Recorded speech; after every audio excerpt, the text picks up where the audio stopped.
Once you have your tables looking pretty, beautiful and colourful, as we do in our data tables file, colourful but not over the top, we may wish to then start to explore the alignment of the content within each cell. Currently, and by default, the alignment is left. So in all of our cells, the content is left aligned. Now you can adjust the alignment through the normal home ribbon where we've seen the paragraph alignment. And we can go center and it will center align the cell or cells we have selected in the middle. We can go right and we can even go justified, although in a cell you normally have minimal amount of information and justified doesn't really work. So it's left, center and right. Or we can go to the Table Tools sub-ribbons and you'll find the alignment is a little bit more choice than just left, center and right. We also have top, middle and bottom. Because we can control the height of a row, so if I were to take all of my rows here, for example, and just increase their height slightly, you'll see that the text is always to the top of a cell. So the default alignment, although horizontally is left, vertically it is top. And sometimes we want to bring the font and text and contents down a little. So if I were to select all of these cells again and go to my alignment options here, the top, the default is align top and left. Well, actually, I'd like to align middle and left. And you see the text then comes to be vertically in the center. Now, any one of these could then have their horizontal alignment changed. For example, the world percentage. Let's horizontally right align, but still vertically center align. Click, and all of those cells are affected. I might then wish to bring those cells in a little bit. I may wish to do the same with the population. Let's make those right align, but still center vertically. And then bring that cell in a little.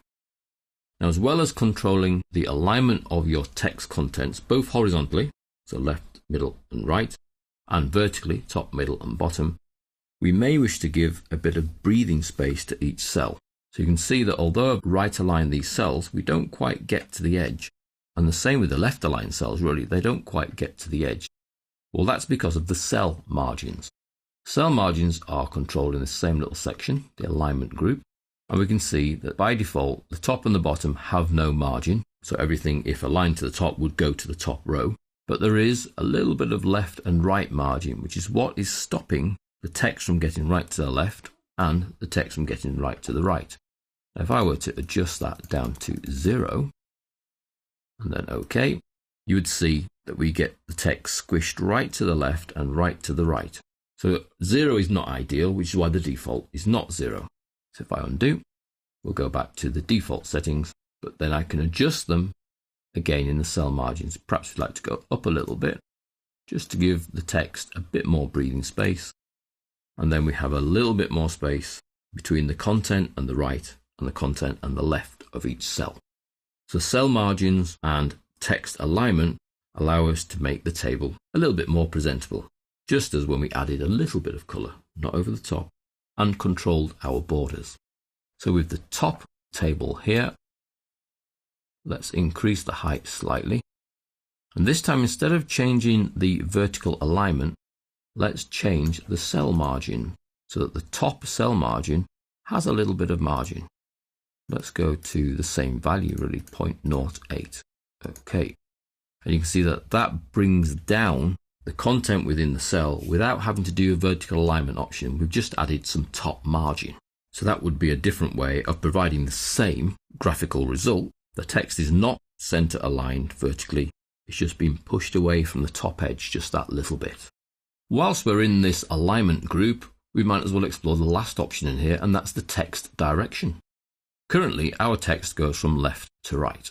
If we click text direction, you'll see it moves round, but only the cell we had selected. So Guy has now gone vertically downwards. If I click it again, it then goes vertically upwards. If I click it again, it then goes back horizontal. Now that seems a little bit crazy and silly, but can be quite useful. Let me just change the height of that row to bring it back.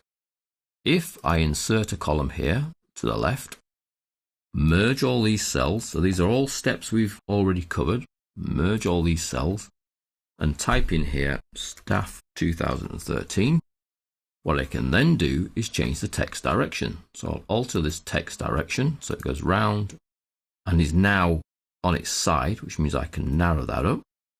Obviously it would need to be in the middle. Well, that's changing the alignment here, and you can see how these have all rotated as well. So I choose that one, I get center center, and potentially I could probably just push up the font size as well.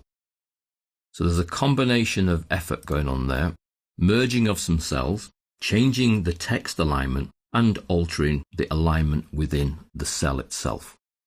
Let's do the same for this one. Insert to the left, so layout, insert left, merge all these cells, type in population 2013, and change the text direction round again. Right round. You see it's just a toggle switch that rotates through the options. Change the alignment so it's in the middle. Push the font size up so it fills. And then just narrow the column.